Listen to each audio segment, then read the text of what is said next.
Welcome to Wax Off. My name is Robina Rayasat and I'm a hearing aid audiologist. I'll be talking through our earwax removal videos, so let's see some wax.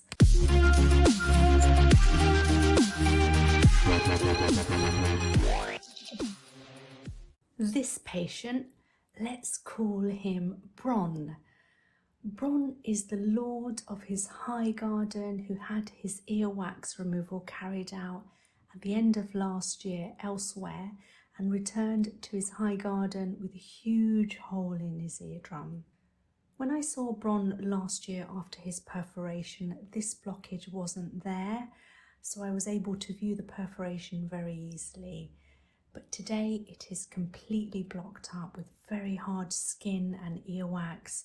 I've used a very tiny amount of oil to loosen the edge of the very hard earwax and keratin, ensuring the oil doesn't go any deeper to the perforated eardrum. At the same time, I need the wax to soften enough as I don't want to cause any further damage with the sharp edges of the very dry earwax. Get ready, there is something lurking behind this earwax that you will find very interesting. So as I'm starting in the area where there is most lubrication from the oil, if I can get this area away, I'm hoping it will lift the whole thing away in one go.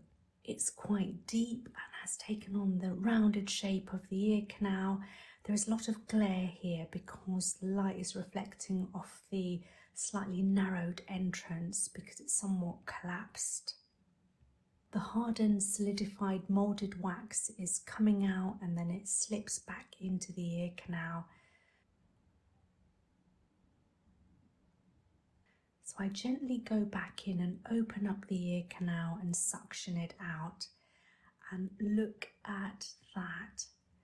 A very long interconnected piece of keratin and earwax.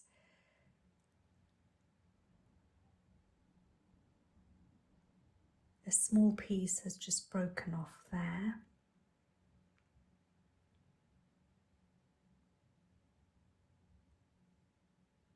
Now, because it's so narrow, you'll see that it's gone back into the ear canal, and there it is out.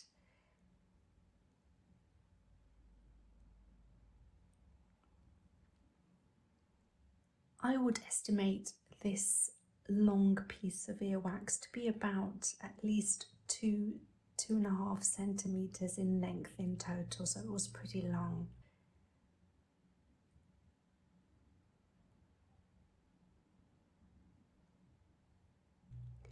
Now back in and behind all of the wax that came out, you can see that there is another piece of wax.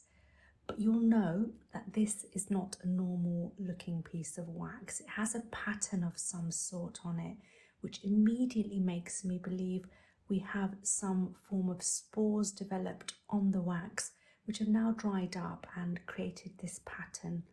I would say possibly mould. Now it does fall back in because it's so hard. And when I go back in, immediately it attaches to the end of the probe, and you can see a close-up of the spores on the surface with a white fuzzy area just at the bottom of the wax. And I do have to be very, very careful trying to remove this, again because of those jagged edges. Could cause more damage to that perforation, and obviously the eardrum is very delicate. Attaching to the softest, most lubricated part again, and as I lift, the underneath of the wax you can see has a very white fluffy appearance, which isn't a good thing to see. It is a white fungus overgrowth in the ear canal. Obviously, until we test this, we really don't know what it is, but it's definitely some form of white fungus, generally termed as otomycosis, and also I think the patterned layer has some form of mould spores which have dried up.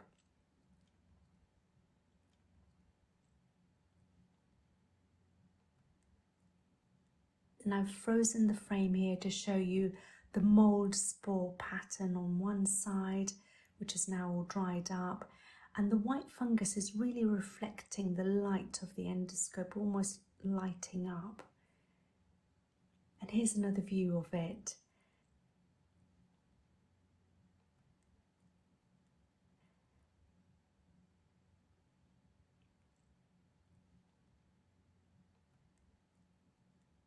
Back in, and here you can see the huge hole in the eardrum and the landmarks behind the eardrum, which we don't usually get to see easily through the eardrum.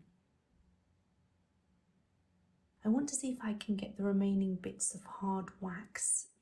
Now as I go back in, you can see how loose the entrance of the ear canal is, and the end of the probe wants to suction that up as I'm re-entering.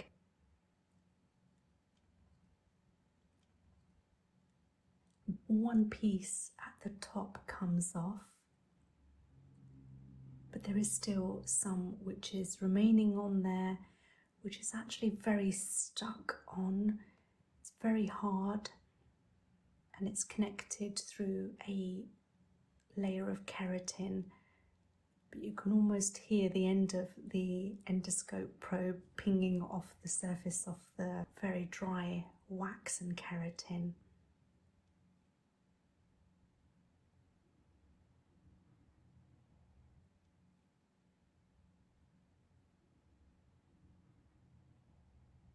And here's the final piece of that very hard wax coming off.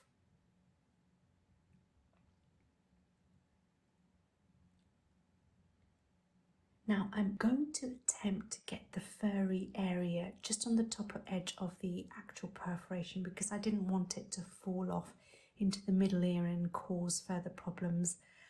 But because this is on a very sensitive part of the eardrum, which is already perforated, I managed to move some of it, but the patient moved just here because it was quite deep, and therefore I decided to leave the remainder and let the GP or ENT deal with that.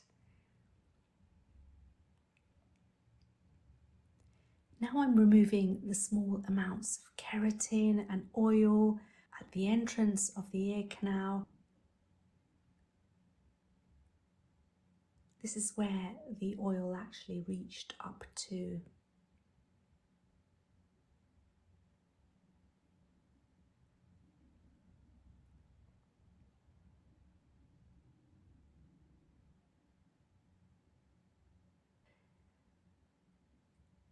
And a tiny piece there.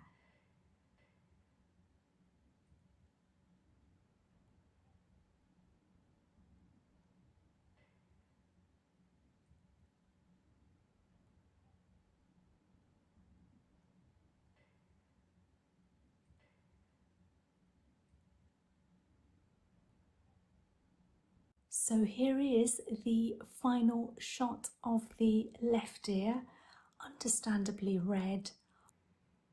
Now Bron was referred to the doctor again after this procedure, and I will keep you updated when I have any further news of his condition and if he has been sent for a tympanoplasty, which is a repair to the eardrum, usually using the patient's own skin graft. So thank you for watching Wax Off episode 30 today. It's only one ear today, I'm afraid. I have to admit that I was so amazed with what was coming out of Bron's left ear that I got completely distracted from showing you the right ear. But I can confirm that the right ear was clear with an intact eardrum and no procedure was needed on this side. If you're liking my videos, do hit the subscribe button and the notification bell.